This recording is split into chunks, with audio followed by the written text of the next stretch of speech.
এইলে আমার কুচি মনাটা, আমার সোনাটা, আমার বেবিটা, আমার চাঁদটা। সোনা, তুমি আমার জন্য আর প্রতীক্ষা করো না। তুমি সংসার করে নাও, তুমি আমার জন্য অপেক্ষা করো না। আমাদের সম্পর্কের কোনো ভবিষ্যৎ নেই, মূল্য নেই। 15 বছর 4 মাস তো হয়ে গেলো, আর কতদিন তুমি আমার জন্য প্রতীক্ষা করবে সোনা? আর তুমি, তোমারও তো একটা ভবিষ্যৎ আছে, তোমাকে ভবিষ্যতে কে দেখবে? আমাকে আমার অবস্থায় ছেড়ে দাও সোনা, আমার যা আবার হতে দাও সোনা, তুমি আমার জন্য প্রতীক্ষা করো না। কারণ আমি তো তোমার জন্য কিছুই করতে পারছি না, আর আমি আর তুমি দুজনেই কিছু করতে পারবো না জব করা ছাড়া। ওই অশুভ শৈব দৈব শক্তিকে রোধ করে একটাই উপায়, বেশি করে চোখ বন্ধ করে জব করতে হবে। যে ঠাকুরের তোমার ইচ্ছা, এমন নয় যে তোমার আমি জোর করে বললাম যে অমুকে তুমি জব করো, তা নয়। আমি তো চেষ্টা করছি, তুমি তোমার দিকটা করো, আমি আমার দিকটা করি।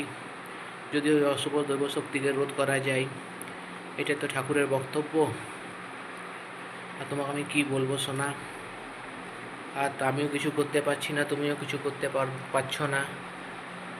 আর তোমাকে আমার বিষয়ে কেউ সাহায্য করবে না। যারা সাহায্য করতে আখরি করতে পারবে তারা কেউ সাহায্য করবে না, যারা সাহায্য করতে পারবে না তারা তুমি সান্ত্বনা পাবে।